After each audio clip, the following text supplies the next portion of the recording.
You don't want to be every time, no.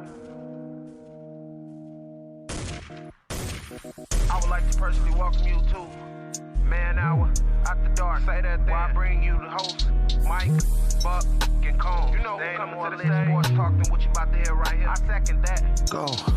You know that it's us when we talking about sports. Giving you facts on the field to the core. Tune in, we need the support. 1 hour too short, still listen some more. On all your stations, not dropping no music. Starts like Adidas, but Nike just do it. Down 4 in the 4th, we go for the win. Michael 2 seconds, we taking it in. Buck, Mike, and Combs, you know what's going on.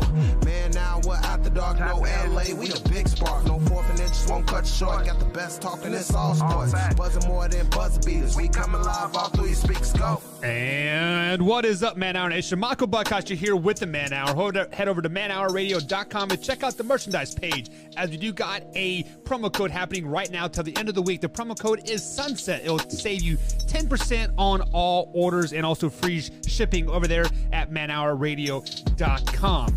Also, we will be giving away a trip to Vegas here on April of year 2022, the weekend of the NFL draft. We will be paying for your flight and hotel the weekend of the draft, and you get entered by heading over to youtube.com/manhour and hitting that join button and becoming a member for $5.99. That gets you access to the Vegas trip. It gets you behind the scenes footage. It gets you access to the after hours footage and more merchandise discounts. And after 6 months of being a member, you do get a free t-shirt. We do got an action-packed show for you tonight. We are going to be breaking down the AFC West, the NFC South, AFC South, and of course, we have to pick the game of the year tonight.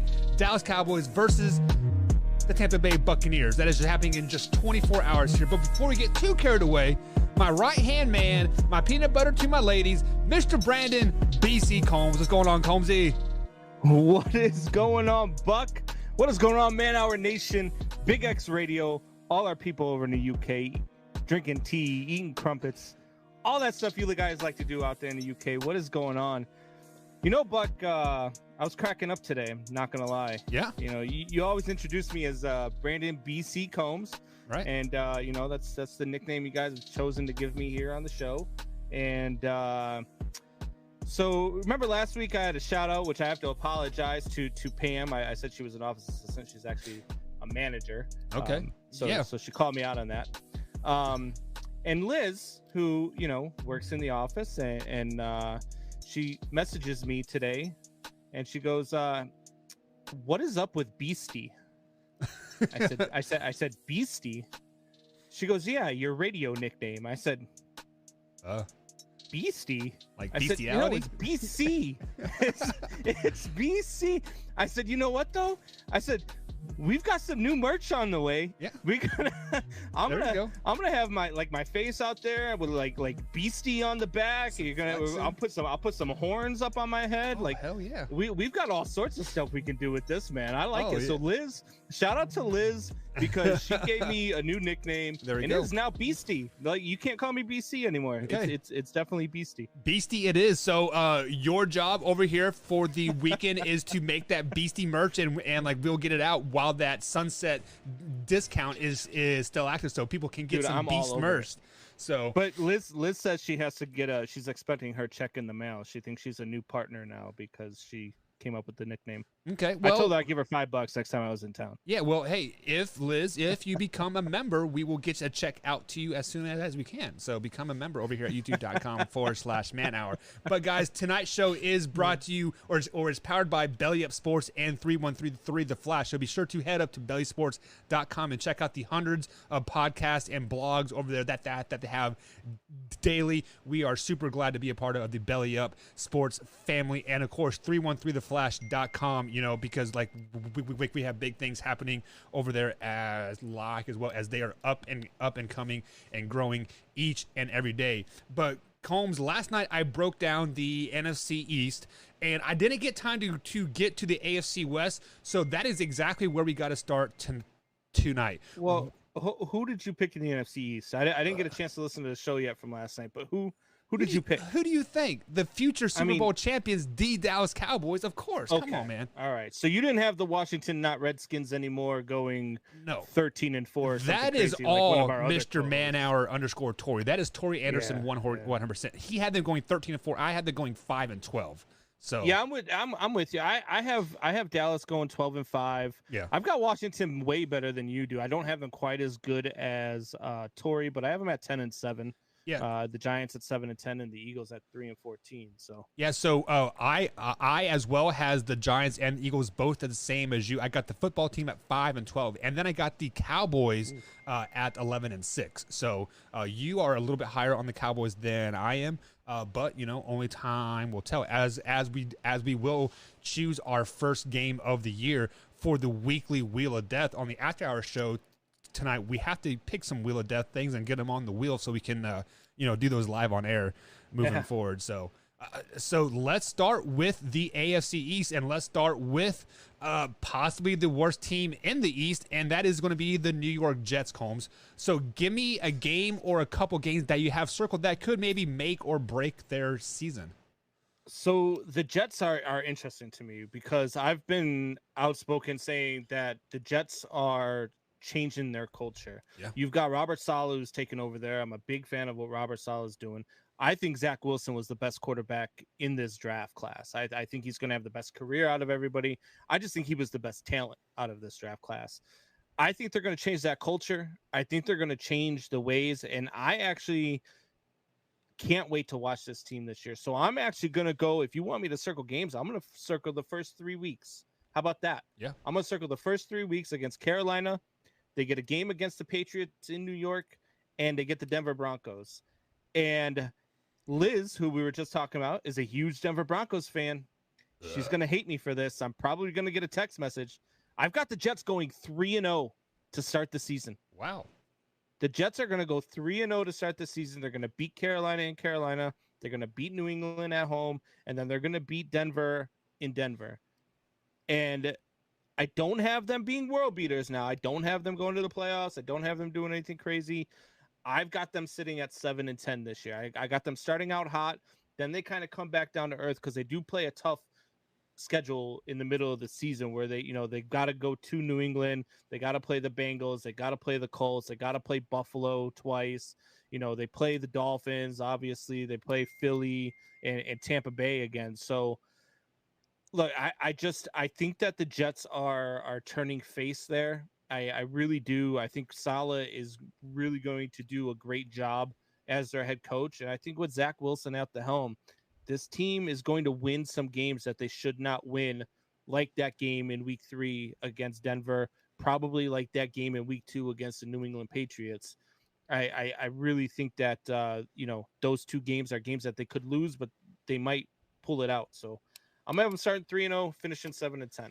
Yeah. So I'm kind of in the same boat as you, as a sense, like I think the tides are turning there in New York, but I don't think the record is going to reflect it. I also have the first 3 weeks circled. You have them going 3-0. I actually have them going 0-3 to start the season. Actually, if you look at the first 8 weeks of the season, I have them going 1-7, and like people are kind of questioning of like what's going on. And actually, if you fast forward to week 11, I actually had them going 1-10 in the first 11 weeks of the season. But then after that, I have them riding the ship and then going 500 for the rest of the season, and actually have them finishing 5-5, 5-12.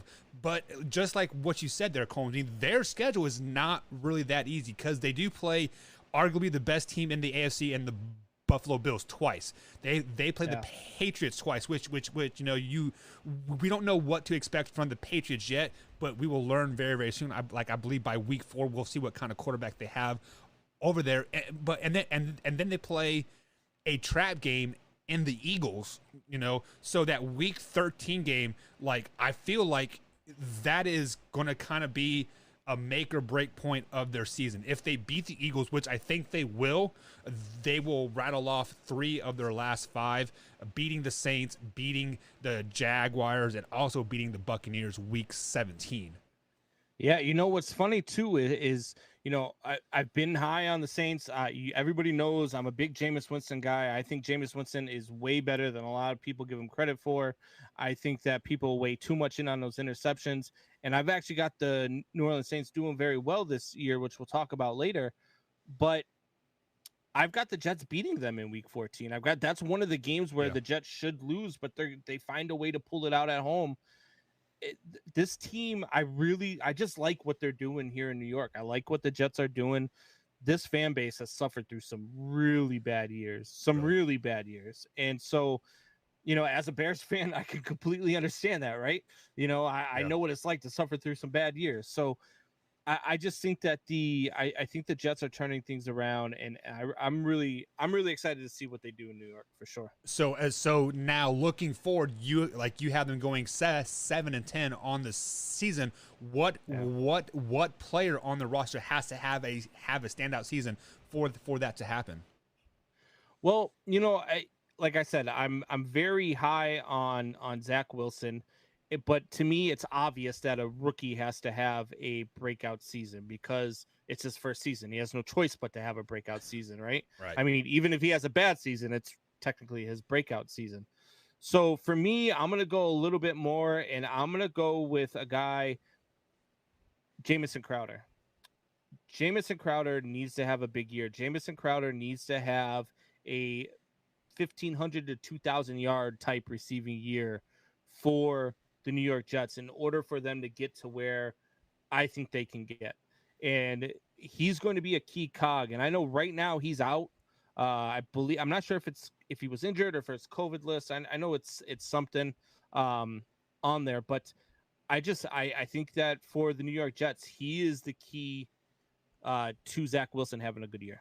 Yeah, I was going to go the wide receiver route as well, but I'm going to flip the script, and I'm going to go on the defensive side of the ball. I think their middle linebacker, C.J. Mosley, has to have a great season just because they are going to be facing some high-powered offenses. We're talking about the Saints and the Bucks and the Bills, If you have a great middle linebacker and he can be in coverage and stop the run, you are going to win a lot of football games. So for me, it is C.J. Mosley. So yeah, and for a guy who he didn't play last year because of COVID, took the year off, and in 2019 he really had a down year. I think he only had I think he had less than 10 total tackles as a middle linebacker, which is not very good. So it would be a huge breakout year for him. He's about, I think this is his 8th or 9th year in the league. Yep. So for CJ Mosley to have a year like that would be definitely huge for the New York Jets. Yep, I agree with you 100%. So moving on here, so we are going to stick in the East here in the AFC East, and we are going to be talking about the Buffalo Bills next. I mean, obviously, Josh Allen had a breakout season last year, and they had pretty much a unexpected season, an unexpected run in many people's eyes. So Combs, what kind of games do you have circled for them in this 2021 NFL season?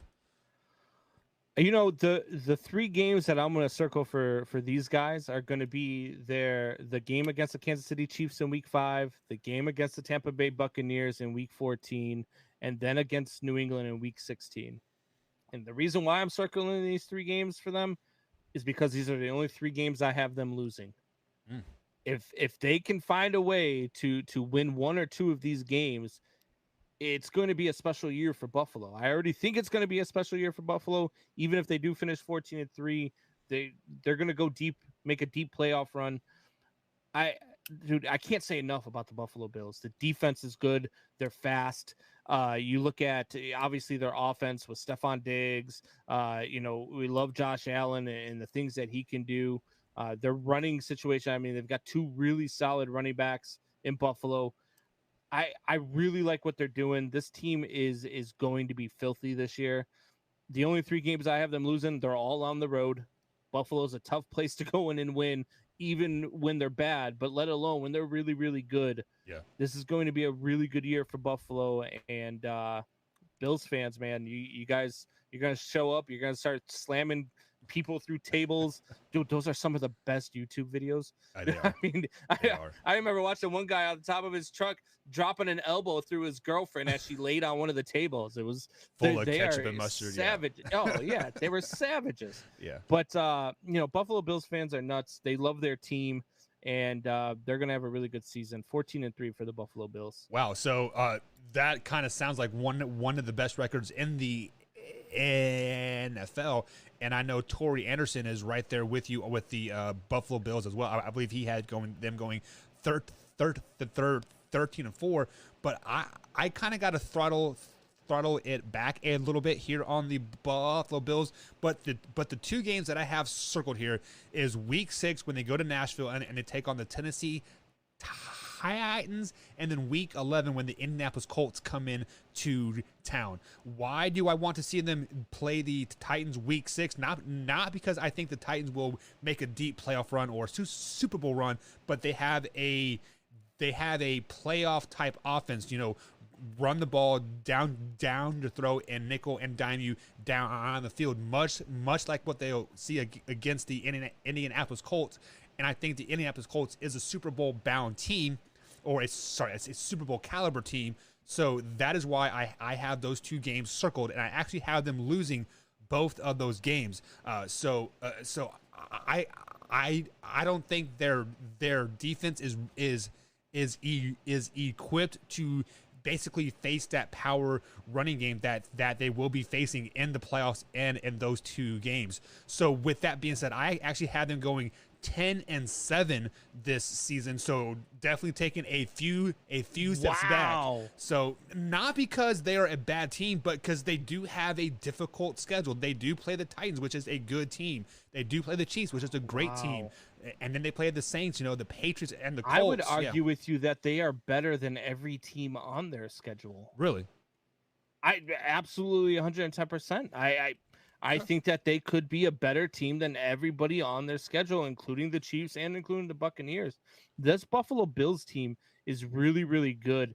And 10-7, if they're 10-7, I'm telling you right now, heads are going to roll in Buffalo. There's going to be some changes in the offseason. So there is always that old saying, when the hunters become the hunted, your game mentality changes, just because you are going to get everybody's best shot week after week after week. Last year they didn't have that.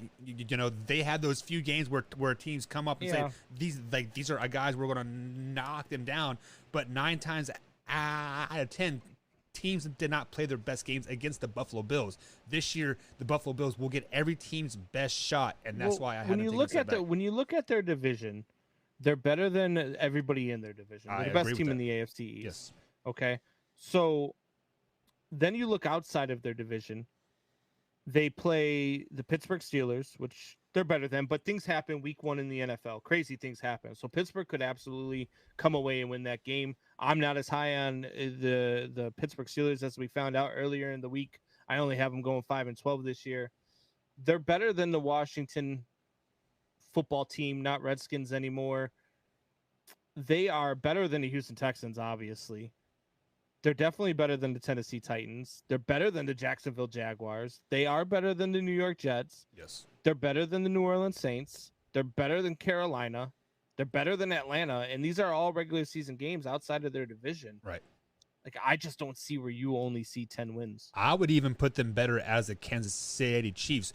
But like I was saying, every week they are going to get the team's best shot week in and week out, and sometimes that wears on the psyche as a team, and especially what they were 12-5 last year, if I'm not mistaken. So I actually have them going 5-1 in the division, with the lone loss coming to the Patriots week 16 when they travel to Foxborough. But here is on the bright side of the Bills fans. So if you are a Bills fan, listen to me here. Week 13 and on, I had you guys going 4-2, winning the last 2 weeks of the season, and that will definitely get you rolling into the playoffs. I mean, the regular season doesn't matter as much, as long as you are peaking at the right time in the playoffs and you're healthy. So with all that being said, Combs, who is a player for the Buffalo Bills that you are circling that has to have a great season? I mean, you can go with a lot of players on this Bills roster. I try not to go with the obvious answer. I mean, the obvious answer would probably be for the Buffalo Bills. It's got to be Stephon Diggs. He's got to have a great season, got to have a breakout year. Same thing with Cole Beasley, Emmanuel Sanders. All these guys have to click together. For me, I'm going to go with Dawson Knox. I think Dawson Knox needs to have a big year. The tight end there. He needs to find a way to get better at pass protecting while also getting better at route running. And that's going to be huge for him. But I watched him in the preseason. I liked what I saw from him in the preseason. I think he's going to do it. I think he's going to have a huge year. Look for Dawson Knox to be mentioned with names like Travis Kelce and Rob Gronkowski this year. Okay, that's a very bold statement, and I like it 100%. I'm going on the offensive side of the ball as well, but I am going as a backup guy, and Tori spoke about this guy earlier in the season with a fantasy pick. So I'm going to go with Zach Moss because the Buffalo Bills they do a running back by committee, and Devin Singletary and Zach Moss. I think they both have to have pretty good seasons for them to make a Super Bowl run, but I am giving it more on Zach Moss's side just because he is that lightning to the thunder. Devin Singletary will obviously probably get the bulk of the carries, so when Zach Moss gets the ball, he has to make a great solid run every time. The best part about those guys is that if one of them needs a breather or if one of them, hurts themselves or needs a week off, they've got Matt Breida. Yeah. Matt Breida, who is a quality starting type running back in this league, is a third string running back for the Buffalo Bills. They are deep and they are poised to make a deep run as well. So I really like this Buffalo Bills team. I just can't wait for football, man. Less than 24 hours now. 24 hours away. Yeah, I am very, very excited. So let's go ahead and jump into the comments here before we wrap up the final two teams in the East here. Drew says this is toward the Buffalo Bills. He says that the Buffalo Bills do not have the hunted mentality. They still think they have something to prove. Do you agree with that, Combs? I do. And here's why. It's not just that the Buffalo Bills have something to prove as a team this year because they feel like they should have went further than what they did last year. I think the Buffalo Bills have something to prove as an organization. They're a team that has gone to the Super Bowl 4 times and they're 0-4. Yeah. And that was 4 times in a row back in the 90s. They don't want to make that a 5th time. They want to go and they want to win. I liken the Bills to the Cubs back in 2016, right? A team that hadn't won it so long, always had the stigma of lovable losers. That's what the Buffalo Bills are right now, and they're trying to shake that stigma. This could be the year they do that. It really could. Yeah, and he also says one other thing. He says in nice big bold letters that Josh Allen is the key for their success this season. As I agree with that, but I kind of think that was the obvious answer, so we kind of steer away from the obvious answers. And the same thing. I mean, it's just like any team. I don't think that there's a team out there. There might be 1 or 2 that will have the same type of season if their starting quarterback goes down or has a bad year. Ravens, but not very many of them. The Ravens are not one of them. Yes, Stop yourself. Stop it. All right. All right. So moving on here, and we are going to go to the New England Patriots next. Obviously, they cut ties with Cam Newton, their starting quarterback from last year. So they will be starting a rookie quarterback in Mac Jones. We don't know what to expect from him whatsoever. So, Combs, with that being said, when you're starting a rookie quarterback, there are definitely some key points of the season here. What is a key point for Mac Jones and the New England Patriots in 2021? Man. So with Mac Jones coming in and being the starter, there's going to be a lot of growing pains, but there's also going to be a lot of good. You're going to see, I'm not going to come out here and toot the Patriots fans' horns like they want me to, like they've been tooting ever since they got rid of Cam Newton and have decided that Mac Jones is their starter. there's going to be a lot of growing pains. The one game that I look to them where they can say, you know what, we've got something here, we've got something in Mac Jones, is a game that I have them winning.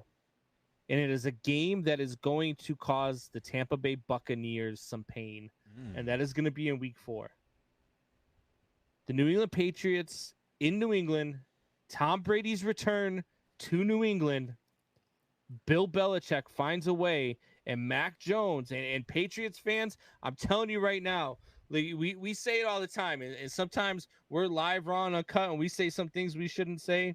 Patriots fans' pants are going to get a lot tighter after that game because they're going to see Mac Jones outperform Tom Brady, and they're going to win that game. And that's going to be the turning point for Mac Jones. That's going to be the turning point for the New England Patriots, who I believe will be 1-2 going into that game.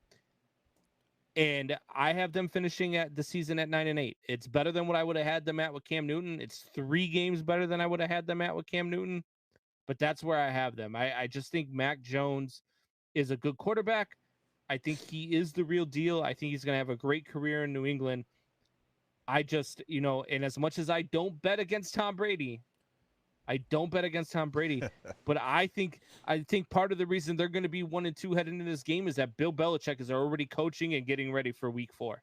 Yeah, I mean, like I coached my former team last week, and I knew them inside and out. I put my players in the right position to win over and over and over. And obviously, Bill Belichick was with Tom Brady for 17 years. He knows Tom Brady inside and out. He will put his players in the best positions to win. Now, will they execute? Only time will tell. So, if you want to flash forward to that week 4 game, I actually had the Bucs beating the Patriots that game. So I had the week 6 matchup. The Dallas Cowboys come to Foxborough and they play, and this is where the 2 inches become 4 inches and the pants for the New England Patriots. They almost kind of flex on the Dallas Cowboys a tad bit. They will shut down Zeke. They will shut down like Dak, and we will see Mac Jones being Tom Brady-esque in that game. I'm talking, he is only going to be holding the ball for 1.7 seconds every time he goes back and throws the ball. And then that is kind of the turning point that I have for the Patriots, just because I do have them starting off 1-5 going into that week six games, and then I have them rattling off some wins, 2, 3, 4 games in in a row, ultimately finishing 8-9 just out of the playoff thing. So we are right there on the same. So Combs, give me a player to watch for the Patriots. I'm just gonna go with the obvious one here. It's Mac Jones. Yeah, and if it's not Mac Jones, then it's the entire defense, because the entire defense is coming back, rested and ready to go. They have the ability to be a top 5 defense in this league. I think they'll probably finish just outside of that. But this Mac Jones needs to be what the New England Patriots want him to be, and like I said, for when it comes to week 4, when Tom Brady comes down, and that's Sunday Night Football. Funny things happen to Tom Brady on Sunday Night Football. Just ask, Tom Brady about what down it is in Chicago on Sunday Night Football. Yeah, exactly. So I'm just telling you that game right there is going to be the turning point. They're going to be 1-2 at that point. They've got some tough games, ahead of that as well. And so I think that the New England Patriots are just headed for a good season. Yeah, so I will take your Mac Jones and I will trump him with the tight end duo that they picked up in this offseason and spent a lot of money for, and that is Hunter Henry and Jonnu Smith. The reason why they picked them up is to nickel and dime teams down the field, because we are going to see Mac Jones hanging onto the ball for 1.7 seconds beyond week 5 and on. And so all you fantasy heads out there, these are the tight ends that you want to get. You want to get Jonnu Smith and Hunter Henry, because I think they will be the keys to the success for the New England Patriots this season. So Combs, we do have some more comments rolling in here, so let's go ahead and answer these before we get into the last team here in the AFC East, and that is the Miami Dolphins here. Drew asked, do you think Pats fans will cheer or boo Tom Brady come week 4? If they boo them, they're stupid, and they're even dumber than I thought, because I already don't like Patriots fans. If they boo Tom Brady, I will lose every ounce of respect. Let me change that. If they boo Tom Brady pre-game, I've lost all respect for him. They boo him during the game, that's one thing, because at that point, it's like a UFC fight, right? Right. When you respect your opponent, you go out, you tap gloves, you shake hands, you have a good press conference and all that. Then as soon as the bell rings, it's time to knock each other's heads off. Exactly. So I'm okay with booing him during the game, but before the game, if he doesn't get a standing ovation, I lose all respect for Patriots fans. Yeah, and that is the ultimate mind. That's the ultimate mind fuck. There is definitely cheer Tom Brady before the game, make him cry a little bit, get emotional, and then you jump out early on him, 10-0, 14-0. I mean, that's a win right there. So definitely cheer him 100%. Get him emotional 100%. And then Javier, what's up, Javier? He says the New England Patriots have the best offensive line in the NFL. I don't know about that. Like, I don't know. Indianapolis Colts. Yeah, they might have something to say about that. They picked up Eric Fisher and the dude from the Vanilla Wafer, whatever his name is. No, he went to the Ravens. Vanilla Wafer. But yeah, no, look, I would disagree that they have the best offensive line. They've got a top offensive line in the game, though. They really do. They're not the best. I would argue I could probably give you 3 or 4 offensive lines before I get to New England's. Yeah. Colts, Dallas Cowboys, Houston Texans. All right, guys. So moving on to the final team here in the AFC East, we do have the Miami Dolphins. Obviously, Miami Dolphins benched a successful quarterback midway through the season to put in a rookie to miss the playoffs. So this year 2 underneath Tua, hopefully they're playoff bound. They're trying to reach for that playoffs. So Combs, in their quest for the playoffs here in 2021, what are some games that you have circled that kind of must watch TV? So I'm going to look at a game week 4 against Indianapolis. I'm also going to look at a game in week 10 against Baltimore. And then a third game, which is going to be week 17 against Tennessee, which I think is going to determine whether or not the Miami Dolphins make the playoffs.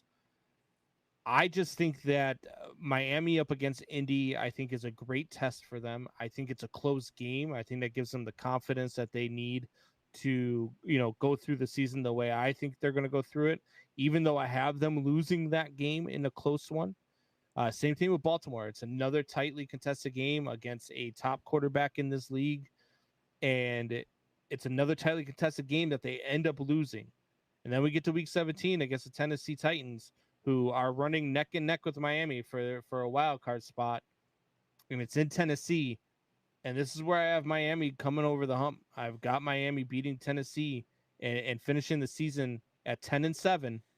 And they will be a wild card team this year. So you have them going 10-7 as a wild card team. I am right there with you on them, but I am not sold on Tua. Right now, I do have the Miami Dolphins going 9-8, and I believe, let me check my stats just to make sure, they do make it in as a wild card as the 8 seed. So they do sneak in there. So a few games that I have circled that could make or break their season, either let them in the playoffs or let them out of the playoffs. And that is that week 7 game. That is kind of a trap game because many people think that Atlanta Falcons won't be good this year. However, Atlanta Falcons are coming off of a bye. They're traveling to Miami. Yes, Miami is a very hard place to play with the heat and the humidity and all the other activities that happen in Miami Beach. Javier, you know exactly what I'm talking about. So, but that is a trap game for them. And as of right now, I have Miami Dolphins beating the Atlanta Falcons week 7, but I could definitely come out and see the Falcons putting up some points against the Dolphins that particular week. And if they lose that game, that will knock them out of the playoff, because that will put them at 8-9. And you definitely have to have a winning record in the AFC to make the playoffs this season. Yeah, I don't think there's any way they lose to Atlanta. Atlanta's going to be historically bad this year. I don't think there's any way they lose to them. I've got Miami going on a run in the second half of their schedule starting week 11, because their schedule gets a little soft, where they've got the Jets, they've got Carolina, they've got the Giants, and then the Jets again. Then they've got a couple of tough games against New Orleans and Tennessee, but I think that they win both of those games on the road. Okay. And on the road, I think that, those 4 weeks prior gives them the confidence they need. They got the bye week 14. So I just think that they're going to be rolling, and they're going to be smelling the playoffs, and they're going to find a way to get it done. And I know you said you had them as the 8 seed. Are they letting 8 teams into the playoffs again in the NFL, or is it just the 7? Oh, you know what? You are correct. They are down to 7. Oh, sorry. So they are on the outside looking in. You are 100% correct. I'm sorry about that. Yep. Yeah. So the one seed gets a bye, and then 2 plays 7. Which is for me, it's an even tougher draw for Miami, because then they end up having to go up against a division rival in the first round of the playoffs, which is no bueno for the Miami Dolphins. So Combs, give me a player to watch for Miami this year. It's got to be. It's another one. It's got to be Tua. It's got to be Tua. Tua has to perform. There is nobody sitting behind him. They didn't go out and trade for Deshaun Watson yet. Yeah, that's true. But Tua has got to perform for this team to have any sort of a shot this year. If Tua is anything like he was last year, where Ryan Fitzpatrick was needed to come save the day, the Miami Dolphins are in a ton of trouble. And my 10-7 prediction is going to look silly if that happens. Yeah, so I am with you on the quarterback position, because I think it is not Tua, but I think it is Jacoby Brissett, because I think Jacoby Brissett comes in week 6 and bails out the Miami Dolphins, because I do have them starting the season 0-5 with losses to the Patriots, Bills, Raiders, Colts, and the Bucks. And then week 6 is when Jacoby Brissett will come in versus a bad Jacksonville team and kind of right the ship and win 5 of the next 6 games for them. So you're like NFL GMs. I always tell NFL GMs, you got to stay away from Patriots coaches that are under Bill Belichick, because when they leave, they're crap. It's the same thing with their quarterbacks. There's been one good quarterback underneath Tom Brady that has gone and been successful, and that's been freaking Jimmy G. And that's only because Jimmy G was never allowed to play. Jacoby Brissett had a stretch of some really good games with New England when Tom Brady was suspended. Yep. Boom, gets a contract. Boom, nobody ever wants to play for them again. So, look, there's a reason why Jacoby Brissett has been a backup everywhere he's gone since New England. He was a starter even for when 2 he years. Was even when he was a starter right? in but even when he was a starter in Indy, he was always looking over his shoulder, because they were looking for the next best thing. That's why they didn't stick with Jacoby Brissett. That's why they ended up going out and getting Carson Wentz. That's why that they did the things that because look, it's just like we talk about it all the time. It's Teddy Bridgewater, a guy like that who we think we look at him, we're like, wow, he's really got some talent. NFL teams are like, we'll take the next guy. Well, I think there's something more with Teddy Bridgewater, but just because the more we talk about it, the more I read into it, and the more I find out that it is definitely between the ears with Teddy Bridgewater. It is not his talent, but we can get into that in Shop Talk here. Which guys, Shop Talk is about an hour away here on Man Hour. We are going to take our first break of the night, and after the break, guys, we are going to be breaking down the NFC South. That is with the Tampa Bay Buccaneers, Saints, and the Panthers. So, guys, stick tuned. We'll be right back here on the Man Hour after this short little break.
And welcome back to the Man Hour, guys. Michael Buckheist along with Brandon BC Combs and I should say Beastly Combs because that is his new name here on the Man Hour.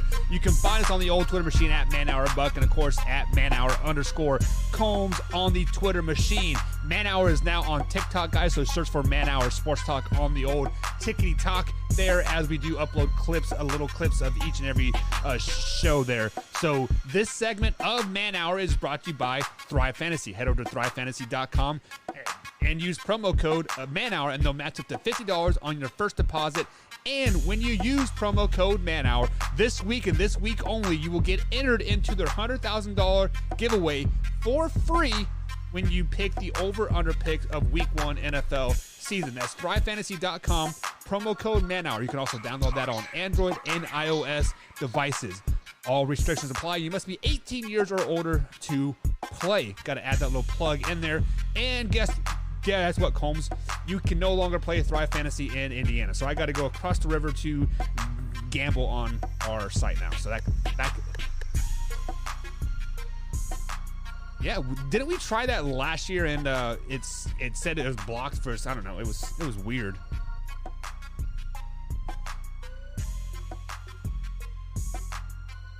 There we go. So basically, it's a win-win for you, lose-lose for me. Got it. I win, tails, you lose. So speaking of a win-win or a lose-lose, we have to give a shout-out there to Big Luke G Field Review.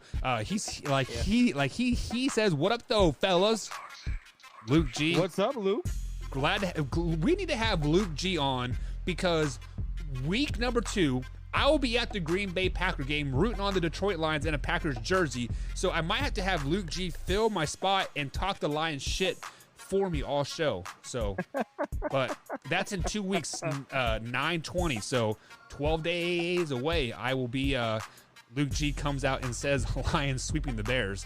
True. Luke G, who's closer in their prediction? I have the Lions in 2-15. Buck has them at 10-7. Who's closer in their prediction? No, I changed that. 11-6 now, sir. 11-6. All right, so be honest. Don't be a Lions fan and be honest. I think he had him at 9 wins the last time I think I was on. I was on the show. He's a Lions fan. I bet he couldn't even name 3 Lions wide receivers like you couldn't the other night. Yeah, that was pretty embarrassing, wasn't it? I'm not even going to front on that one. So speaking of embarrassing, the Carolina Panthers kind of had a embarrassing season last season. Yes, they were competitive in like a lot of games, but they fell on the short end of the stick a lot of times last year. Hopefully 2021 is better for them as they did get a new quarterback in Sam Darnold. Christian McCaffrey is healthy supposedly now, and they added another year with a new head coach as well. So Brandon Beastly Combs, Beastie, get that Beastie merch ASAP. What games you got circled for the Panthers? So the Panthers are an interesting one for me. Because I'm a big believer in Sam Darnold. I really, really am. I'm just not a big believer in the Carolina Panthers as a team. So one of the games that I have circled that could be a game changer for them would be week 2 versus the Saints at home. Also, it could be I'm trying to look here. Week 11 against Washington could be another one. Look, I don't have them faring very well this year. I've got the Carolina Panthers at 4-13. And it could go where the Carolina Panthers rattle off 8 or 9 wins this year because Sam Darnold is better than a lot of people think. He's not the Sam Darnold with the New York Jets. That New York Jets coaching staff was atrocious. That organization was atrocious. Everything about the New York Jets was atrocious. I always thought Sam Darnold got a raw deal there. Sam Darnold is better than what he played in New York. It's better than what the numbers would tell you. This team, man, look, even with the healthy Christian McCaffrey, this offensive line is suspect at best. The defense is meh. That's why I have them so low, because I think they're going to have to score 30 points a game in order to be able to compete in a lot of these games that they have. They've got a tough schedule. And so, if they can beat if they can win some of these divisional games, I have them at 2-4 in the division. If they could turn that around and be 4-2 in the division, that would bump them up to 6 wins. If they could win some of these games they're not supposed to win, like against Minnesota, if they can beat the New York Giants, which is very possible, if they could find a way to beat the New England Patriots, which is possible, that could completely turn around their schedule. I'm just not so sure it's possible. Yeah, so on the flip side of the coin, I actually have them going 2-4 in the division as well. However, if they go 4-2 in the division, Combs, I could see them as a 11-12 win team, just because at that point they have either beaten the Bucks twice, they've beaten the Saints twice, or one apiece, and they probably swept who else is yeah, and they also probably swept the Falcons. So clearly they are beating some high-powered teams in the Bucks and or the Saints, either twice or once a piece. And so if that were to happen, they are probably a playoff bound team. But I actually have them going 2-4 in the division, and I have them going 6-11 on the season. The game that I have circled for them is that Week 3 game when they travel to Houston to take on the Houston Texans. At this point, I feel like either Deshaun Watson is going to be traded and the Houston Texans will be in complete rebuild mode, or Deshaun Watson will be on the field. There is absolutely no reason why you were going to sit $100 million quarterback on the bench all season just because of whatever issues, just because of your ego per se. So I believe Week 3 Deshaun Watson will be activated on the Houston roster, and they will actually fall to the Houston Texans that week, giving the Texans one of their many wins coming up, as we will break down the rest of the AFC South moving forward. The AFC South moving forward here. But that Week 3 is such a big matchup in my eyes, just because I think that will truly expose the Carolina defense moving forward. And exactly what, like you said, they will have to score 30-plus points a game to compete with the Vikings and the Giants and the Falcons, even, and then in the Cards. They don't have an easy schedule, and they do play the best division in the NFC East.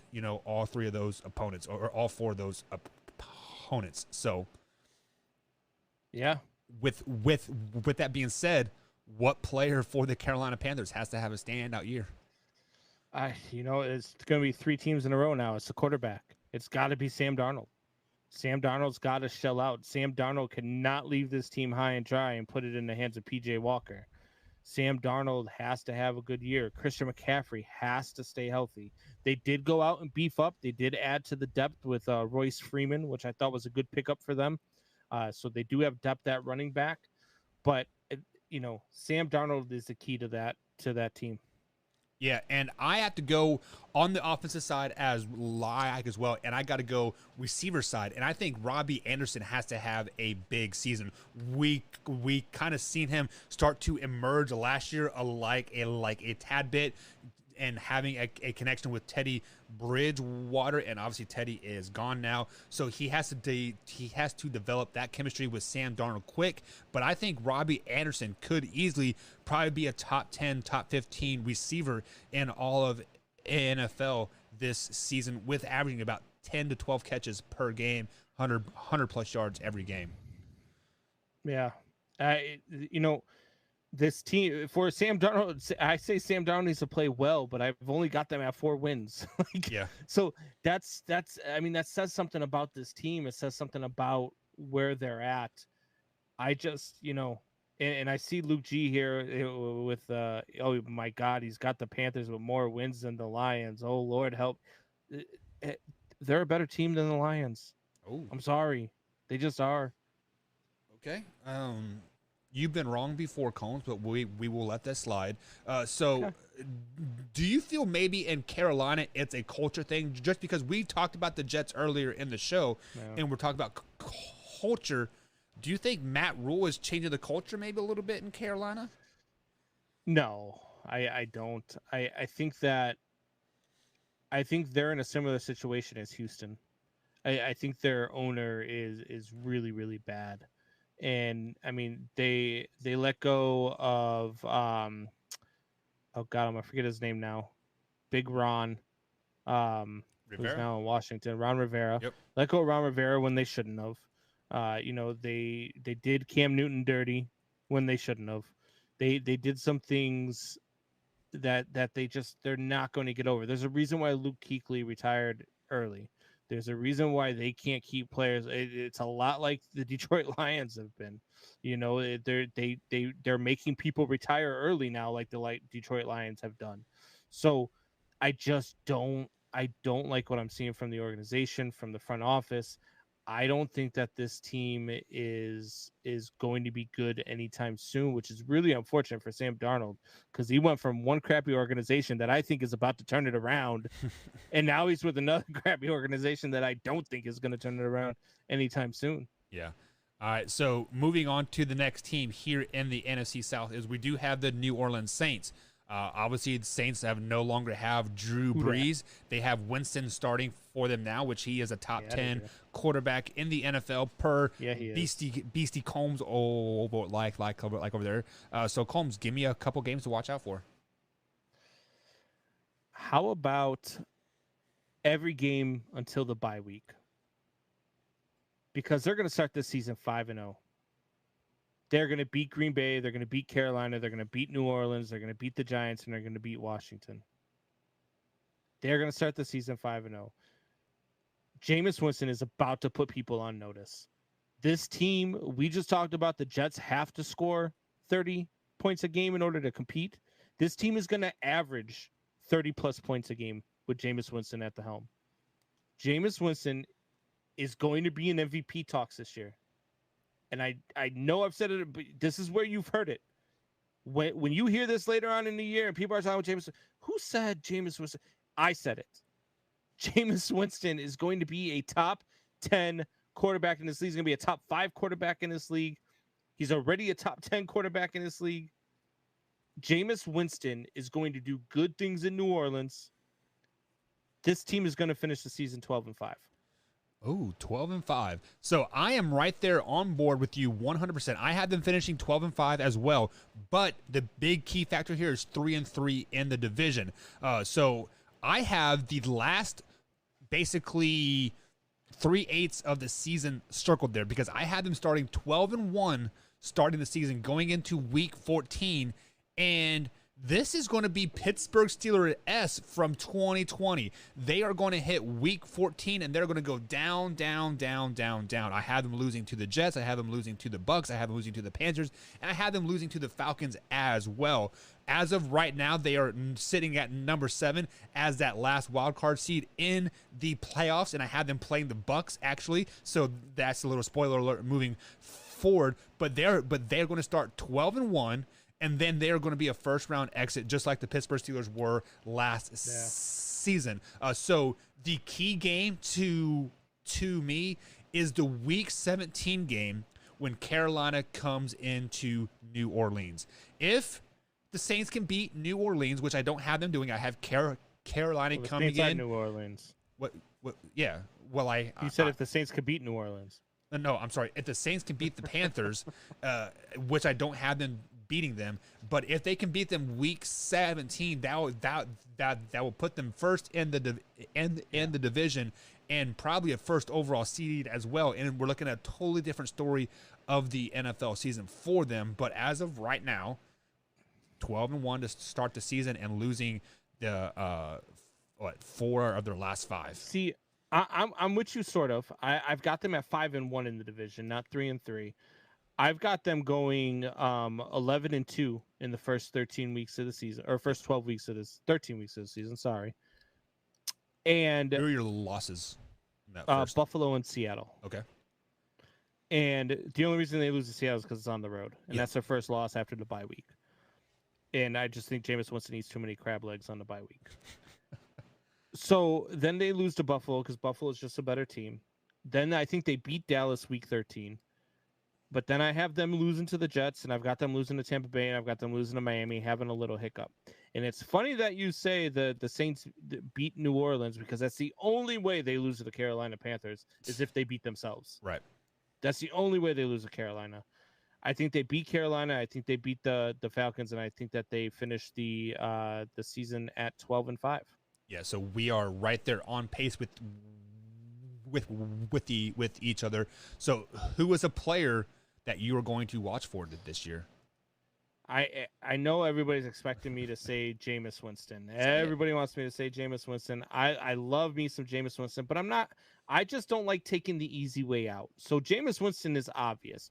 Jameis Winston has to perform for this team to be anywhere close to the 12-5 that I have them at. My player to watch this year is going to be Marquez Callaway. Michael Thomas, you don't know what's going on with the injury. Plus, there's talks that he wants out of New Orleans. Marquez Callaway is the only wide receiver right now that they can trust. He's going to get a lot of targets. He's going to have a lot of yards. He's going to have a lot of receptions. Marquez Callaway is the player to watch for the New Orleans Saints this year. Yeah, and I'm going to stick on the offensive side as well. I'm not going to go Winston. I'm not going to go receiver. I'm going to go running back, and I think Alvin Kamara has to be consistent like he has been. Just because one of the biggest knocks with Jameis is that he likes to force the ball down the field and therefore get the 30 interceptions. And I think Sean Payton is really going to dial him back because I don't think Michael Thomas is going to be in a Saints uniform come week 2 or week 3. He will either be on, quote, IR, or he will be out of town just because there's a lot of dysfunctioning happening there. So we are going to be looking at a lot of checkdowns to Alvin Kamara, and he is going to get a lot of yak yards. He is going to get a lot of carries. He is going to look like Christian McCaffrey a couple years ago when he had like 1,000 yards rushing and 1,000 yards receiving. I could see Alvin Kamara very easily getting that this season. And that's why. Okay, so people ask me, why do you think that Jameis Winston's going to be successful this year with this offense? Your key player is the reason why I think he's going to be so successful. Yes. I think he's got the talent to be successful. Anywhere he goes, I think Jameis Winston has the talent to be successful. I think he has the most ability to be successful because of Alvin Kamara, because of the way Alvin Kamara is going to be able to allow this offense to open up. You have to worry about Alvin Kamara running out of the backfield and breaking a 100-yard run. You have to worry about him out of the backfield catching a screen pass. Then while you're worrying about him, you've got Marquez Callaway. You've got, if he comes back, Michael Thomas to worry about. You've got a lot of weapons to worry about on this New Orleans Saints offense. And not to mention, if you sleep on him, Jameis Winston could take off and still run. Jameis Winston has wheels too. So this team has a lot of dynamic pieces to it. And I think that I'm just telling you, man, watch out. Also, on the flip side of that thing, many people don't realize that Bruce Arians wasn't a very good head coach when Winston was at Tampa Bay. I believe Byron Leftwich, like is his name, that was his first year as an offensive coordinator as well. So many people don't understand, like, you grow as a coach much like you grow like a player, and Sean Payton is in Winston's ear now. So that will obviously help the progression. That will help the growth. And he got to spend a year underneath arguably one of the best quarterbacks in the NFL in Drew Brees. So with all that being said, we do have to talk about the greatest quarterback in the NFL, and that's Tom Brady and the Tampa Bay Buccaneers. Obviously, they won the Super Bowl last year. Many people are saying 17-0 is a very realistic expectation for them this year. But Combs, give me a couple games to watch for and their record. Yeah, so look, the Tampa Bay Buccaneers are going to be as advertised. They're going to be a very good team. I look to 2 early season games for them that are going to be fun to watch. The game week 3 against the Los Angeles Rams, that defense in LA, I think that the Rams can get in and beat Tampa Bay. That's the biggest way to beat Tampa Bay, is to take Tom Brady out of the equation, and the Rams have the capabilities of doing that. And then week 4 against New England, Tom Brady's return to New England, which I've already told you guys, watch out for New England to win that game.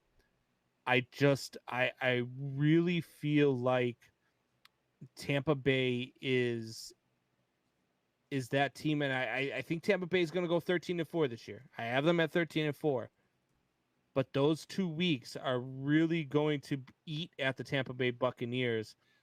And that's what's going to cause Tom Brady to just absolutely go off in the second half of the season. I'm talking about, like, they don't lose after week 10.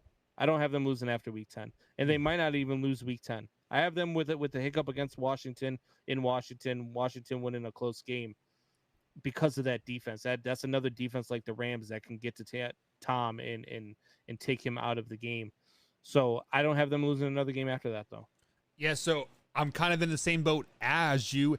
After week 11, I do only have them losing one game, and that's the kind of the game that I have circled is that week 12 game when they travel to Indy and they play the Colts. I believe this could possibly be a Super Bowl preview. Here is the Bucs and the Colts, and I think Tom Brady will learn from Bill Belichick, keep the cards close to his vest, and they're just going to play a vanilla offense, vanilla defense, because let's just be honest, Tom Brady runs that team week in and week out. So I do have that week 12 matchup circled just to see what kind of team we are going to see from the Tampa Bay Buccaneers. Also, I have week 1 circled. I will not give you who wins that game yet, as we will be picking that game here in roughly 15 to 20 minutes here on the Man Hour. But I also have that week 7 game matchup, Combs. That is when your Chicago Bears travel down to Tampa Bay. I feel like last year, after the Bears beat the Bucs, that was kind of the turning point of the Bucs season, right? And I think that's what's going to happen again this year. Week 7, I think the Bears go down to Tampa, smack the Bucs in the face, and that wakes them up, and they go on their go on their tear. So I actually have the Bucs finishing the season 12-5. Losing to the Colts, the Bears, the Rams, the Saints, Washington, and one other surprise team that I will get to later. Yeah. And if you don't know who the Tampa Bay Buccaneers are, just watch primetime football this year, because they are on 10 out of the 18 weeks. They are on a primetime game, which is ridiculous. It's insane. Give me some more Chiefs. Give me some more Chiefs. It's insane. So you're in Indiana. You don't get to watch the Chiefs. They black those games out. I get to watch the freaking Bengals. What was it last year? Didn't they put like a wedding or something on instead? It was a freaking funeral, man. It was a funeral. They put the funeral on because it was the Chiefs Charger game. It was the Sunday night, or it's a Sunday afternoon game on CBS. Everybody else had it except for Louisville area. We got to freaking watch a funeral.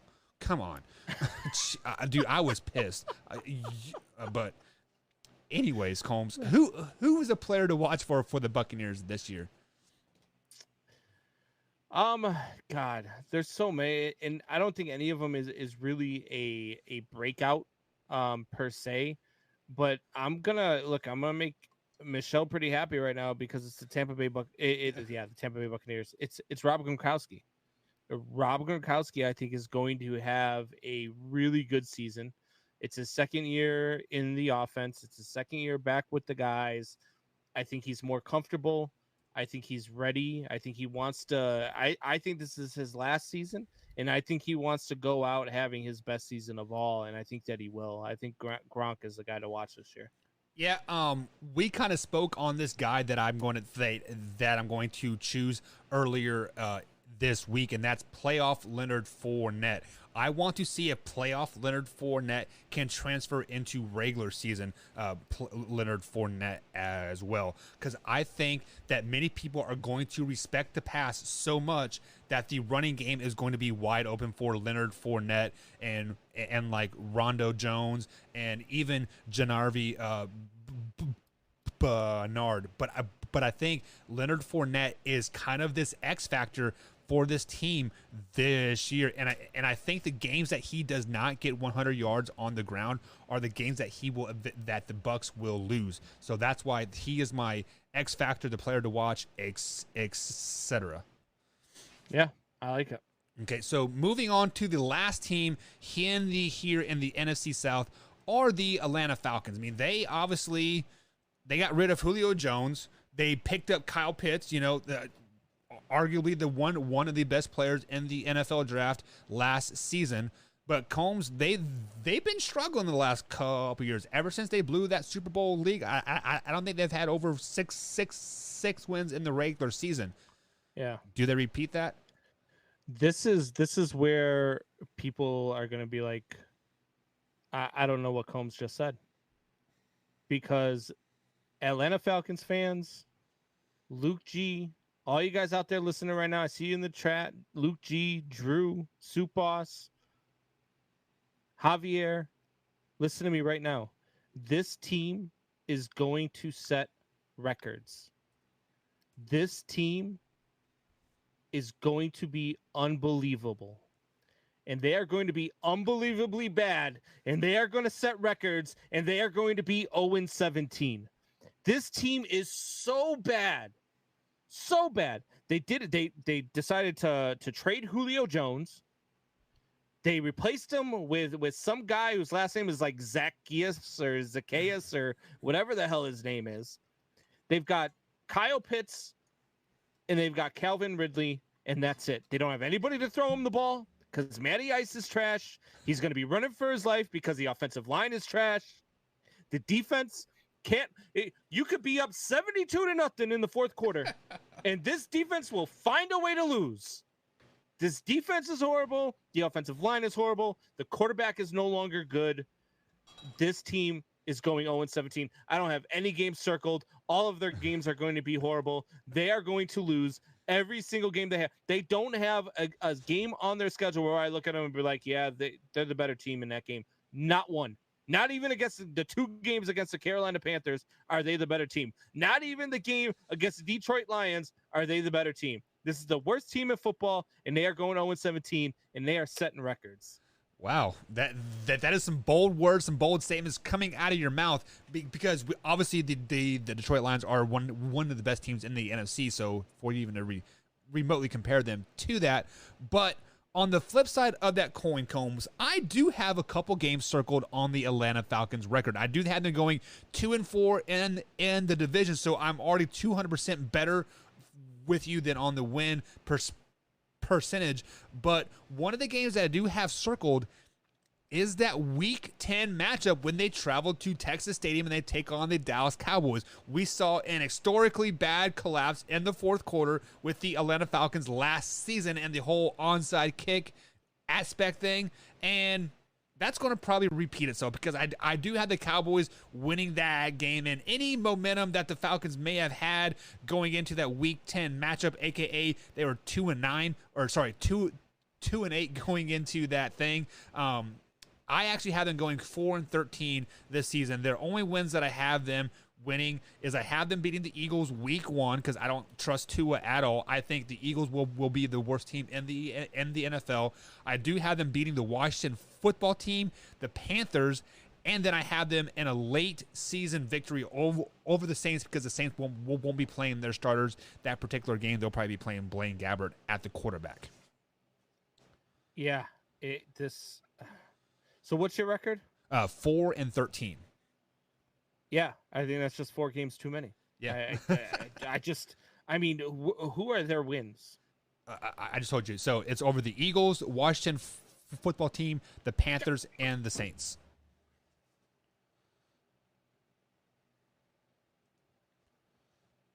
You all right there, big guy?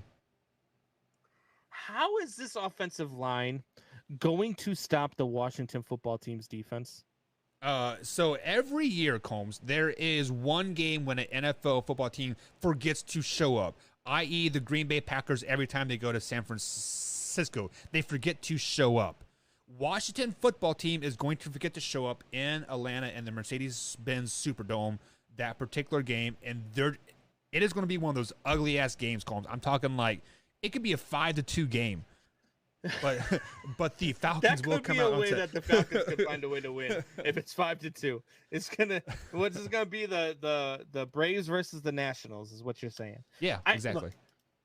I'm sorry. The Falcons are they're bad. They may squeak out a win, and if they do that, it would be against a team like the Carolina Panthers or the Detroit Lions. They are not. They're not good. They're not. No, dude, look, I'm telling you, the best teams in the league, the Washington football team, the Washington, not Redskins anymore, as I like to call them, are a good football team. Right. That team could go to sleep for the first 3 quarters and come back and beat the Atlanta Falcons by 70 points. You are right about is that good. You are right about that, but you have to look at the really superior teams. I'm talking like the Bucks and the Saints and the Cowboys, right? I mean, those are teams that historically every year they forget to show up one game, and like I think, you know, you were going to come cake walking into Atlanta, battered and bruised, and like, hey, this is just a cakewalk. Let's just get through this game. If Tom Brady loses to the Atlanta Falcons, he'll retire right after the game. Week 2. It's not going to happen. It's not going to happen. Alrighty, so guys, that is going to be it for our NFC South picks. So just to recap, I have the Bucks and Saints going 12-4, the Panthers going 6-11, Falcons going 4-13. Combs, what is your record? 0-17, 0 wins. Worst team in NFL history. What about the rest of the division? Worse than the 0-16 Lions. That's all I got to say. All right, guys. We are going to take a quick little break here on the Man Hour. We'll be right back after this.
And welcome back to the Man Hour, guys. Michael Buckheisler and Brandon Beastie Combs over here on the old Twitter machine. You can find us on manhour_Buck and, of course, manhour_Combs in the Twitter machine there. So, guys, we have talked about the AFC East and the NFC South, but it is time to talk Week 1 of the NFL. Opening night, we do have the Dallas Cowboys taking on the Super Bowl champions, Tampa Bay Buccaneers. So, Combs, this has been hyping up since, March, when the Tampa Bay Buccaneers said, we're returning all 22 starters.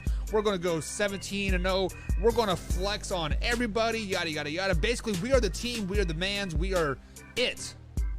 So, with that being said, Combs, how can the Dallas Cowboys compete with the Tampa Bay Buccaneers and possibly beat the Tampa Bay Buccaneers tomorrow night? Show up and come to play. That the Dallas Cowboys are a very talented team. I think that the Dallas Cowboys are going to compete and give the Tampa Bay Buccaneers a run for their money.